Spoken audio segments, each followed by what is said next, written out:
अस्सलामुअलैकुम। अब तक की अहम खबरों के साथ मैं हूं शहजाद खान और मैं हूं आसफा जहरा। शामिल करेंगे अब तक हेडलाइंस।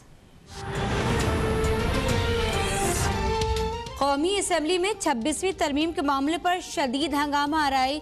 हुकूमत और अपोजिशन के दरमियान तल्ख कलामी। धक्कम पेल के दौरान बाज अरकान गिर गए। डिप्टी स्पीकर ने गार्ड को तलब कर लिया। राजा परवेज अशरफ की डिप्टी स्पीकर से गार्ड हटाने की दरख्वास्त। कहा 26वीं आईनी तरमीम बदनीयती पर मबनी है। आप हमें बेनकाब नहीं कर रहे, आप खुद को एक्सपोज कर रहे हैं। झूठे और मक्कार लोटे हमें दर्ज देते हैं। ये लोटे इमरान खान को खराब कर देंगे।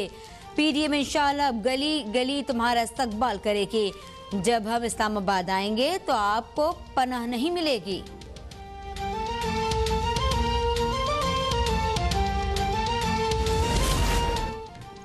बहुत बर्दाश्त कर लिया, अब किसी नून लीग, पीपल्स पार्टी और जेयूआई को बोलने नहीं देंगे। शाह महमूद कुरैशी बोले, इनकी सियासत का पटाखा मीनार पाकिस्तान पर फट चुका है। सुना है आज नए लॉन्ग मार्च का ऐलान होगा। इनका मकसद एक साबिक वजीर आजम को सेनेट का चेयरमैन बनाना है। विफाकी वजीर असद उमर कहते हैं नया पाकिस्तान बनने जा रहा है। बकरा मंडी बंद हो जाएगी। कोई कब्जा माफिया और कोई ड्रग माफिया की सरपरस्ती कर रहा है। अब मामला जरदारी और नवाज शरीफ तक महदूद नहीं रहा। इनको अंपायर के बगैर इलेक्शन लड़ने की आदत नहीं। सेनेट में बोलियां लगाई गई, सेनेटर बिकाऊ माल बने।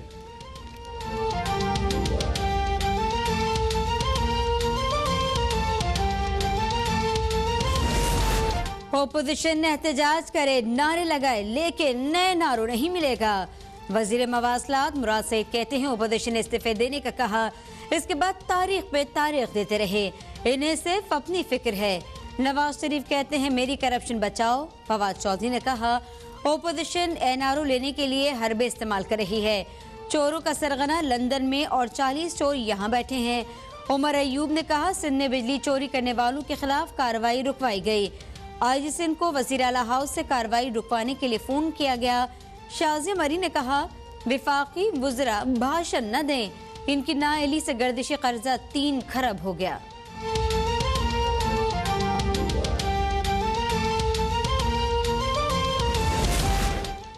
सेनेट इंतखाबात से मुताल्लिक सदारती रेफरेंस पर समाअत। अदालत ने रिमार्क्स दिए, पार्टी के खिलाफ वोट देना अवामी एतमाद को ठेस पहुंचाना होगा।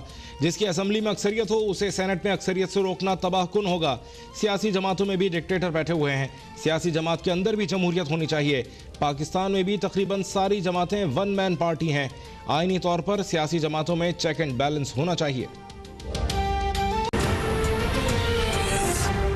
अब तक से इतना ही। जाना चाहते हैं और कोई खबर तो कीजिए विजिट हमारी वेबसाइट abtak.tv। और अब एक ब्रेक, जिसके बाद आप देख सकेंगे प्रोग्राम रुपया पैसा। देखते रहिए अब तक।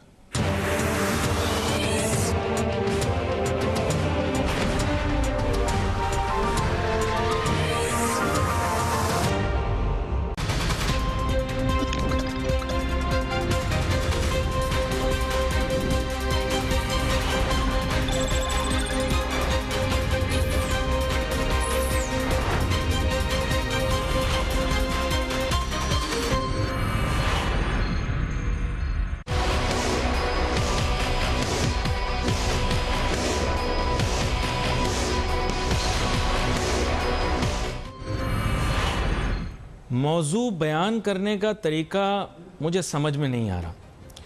बड़ा मुश्किल है आज का मौजू आप लोगों को समझाना।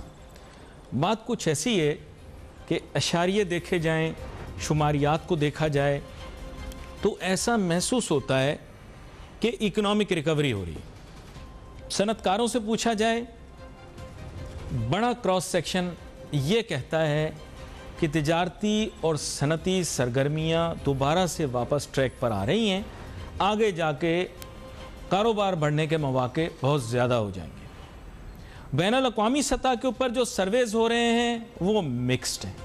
कभी कभार हुकूमती ओहदेदारान से भी गलती हो जाती है। कबल अज़ वक्त कुछ बात उठाकर मार्केट में दे देते हैं, मीडिया वालों को दे देते हैं, फिर हम भी उसकी तशहीर कर देते हैं, फिर बाद में उसकी जो है वो तस्हीह करते हैं कि नहीं नहीं ये जल्दबाजी में हो गया।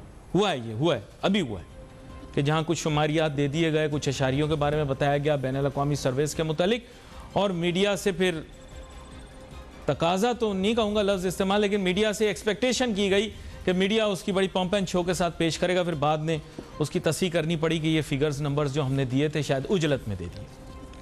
साथ ही साथ जैसे मैंने आपको कहा कि ताजिर सनतकारों का भी कुछ समझ नहीं आती, कभी कुछ जो है वो कहना तारीफ़ करना शुरू कर देते हैं जब उनके इनफरादी मुफादात जो हैं वो इन्वॉल्व होते हैं और उनको कोई फ़ायदा हो रहा होता है, तो वो फिर हुकूमत की वाह वाह वाह वाह वाह वाह कमाल कर दिया साहब, कमाल कर दिया, इस तरह की बातें शुरू कर देते हैं।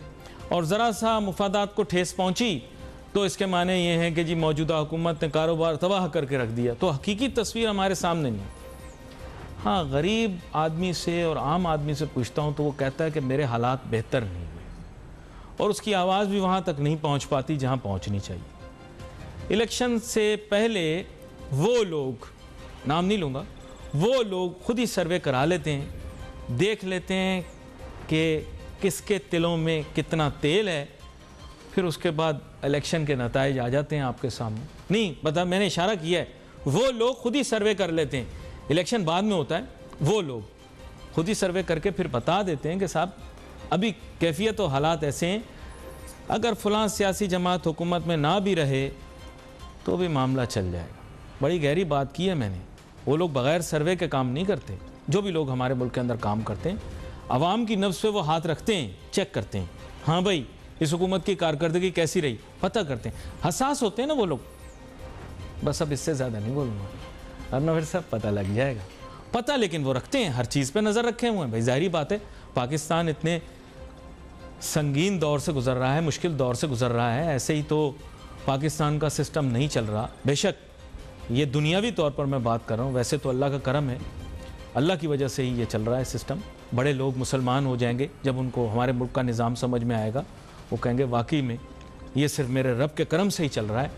लेकिन दुनियावी तौर पर वो लोग, जो वो लोग होते हैं, वो लोग अवाम की नब्ज़ पे हाथ रखे हुए, महंगाई को देख रहे हैं, वो लोग, उनको ख़ुद भी असर हो रहा है इस चीज़ का। खैर, मेरे साथ बहुत ही अहम मेहमान शामिल गुफ्तगू होंगे, जनाब शमीम फिरपो साहब, साबिक सदर के मारूफ ताजिर सनतकार। वेलकम करता हूँ सर आपको। बहुत शुक्रिया। मेरे ख्याल अब मेरे तज्ज़िये या मेरे जायज़े में ही सवाल था, मैं चाहूँगा आप ख़ुद ब खुद उसके ऊपर अगर कुछ अल्फाज कह दें तो बेहतर रहेगा। जी अली नासिर साहब, मैं कुछ बातों से तो आपके इख्तिलाफ़ करूँगा और कुछ बातें आपकी बिल्कुल दुरुस्त हैं। आप माशाल्लाह मुस्कुराहटों के साथ, हंसी हंसी में आप बहुत सी बातें कह जाते हैं जो कुछ तो बिल्कुल सही होती हैं, लेकिन कुछ में थोड़ा सा इख्तलाफ भी होता है। कोई बात नहीं। मिसाल के तौर पे आपने कहा कि ताजिर हजरात जो हैं वो जब कभी उनके मतलब की बात हो जाती है तो वो फिर उसके अंदर तारीफ़ों के पुल बांध देते हैं। नहीं, ऐसा नहीं है। देखिए, हम सबसे पहले सच्ची बात यह, मैं कम अज़ कम अपने बारे में ये बात कह सकता हूँ कि मुल्क के मफाद में जो चीज़ बेहतर होती है उसके ऊपर हम ज़रूर तारीफ़ करते हैं, लेकिन अगर मुल्क या आवाम के ख़िलाफ़ कोई चीज़ होती है तो उसके ऊपर हम तनकीद भी खुल के करते हैं। जैसे मिसाल के तौर पे मैं आपको बताऊं, आपने कहा कि भाई तिजारती सरगर्मियां आजकल बढ़ी हुई हैं, बिल्कुल सही है आपने कहा। कोविड-19 ने पूरी दुनिया में तबाही मचाई, लेकिन ये सिर्फ अल्लाह का करम कि पाकिस्तान में उसके असरात उस तरह नमूदार नहीं हुए जिस तरह यूरोपीय ममालिक में, अमेरिका में या हमारे पड़ोसी ममालिक में हुए। ख़ास तौर से भारत में देखें, हाल बहुत ख़राब है। ये अल्लाह का करम है कि पाकिस्तान में उस किस्म के हालात नहीं हुए, और कुछ लोगों के लिए तो ख़ास तौर से ऐसा लगता है कि जैसे कोविड जो है वो रहमत खुदाबंदी बन के आया, और उसके अंदर वाकई उन लोगों ने उसमें नाजायज़ फ़ायदा भी उठाया। महंगाई एक अफरियत है, यानी क्या कहते हैं, जो चल रही है। इसके अंदर तमाम तर जो इल्ज़ाम है वो हुकूमत वक्त को नहीं दे सकते।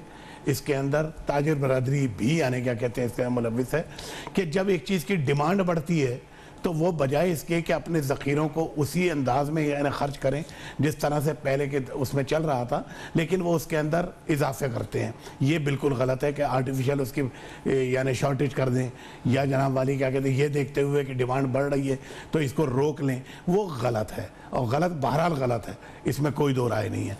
अच्छा, अब तीसरी चीज़ ये है कि हुकूमत वक्त को भी चाहिए कि वो मौका देख के कोई बात करे। जैसे पिछले दिनों हुआ, हमारे यहाँ इस वक्त एक्सपोर्ट में बहुत ऑर्डर आए हुए हैं, यानी अगले विंटर तक के ऑर्डर, इस वक्त 10 महीने के ऑर्डर हमारे पास मौजूद हैं, और हर एक्सपोर्टर जो है वो उसकी एक्सपेंशन पे लगा हुआ है। इस वक्त पाकिस्तान दुनिया भर में सबसे ज़्यादा मशीनरी ख़रीदने वाला मुल्क बन गया है, यानी नंबर 1 पे है इस वक्त जो मशीनें ख़रीदारी की गई है और मशीनें आ रही हैं। क्या वजह है कि एक्सपोर्ट, क्योंकि उनको नज़र आ रहा है कि एक्सपोर्ट जो है बहुत बढ़ गई। लेकिन हैरत की बात ये होती है कि हुकूमत के 3 वजीर जैसे ही टेक ऑफ होता है और ऑर्डर आपके पास आते हैं, हुकूमत के 3 अहम वजीर आन के टीवी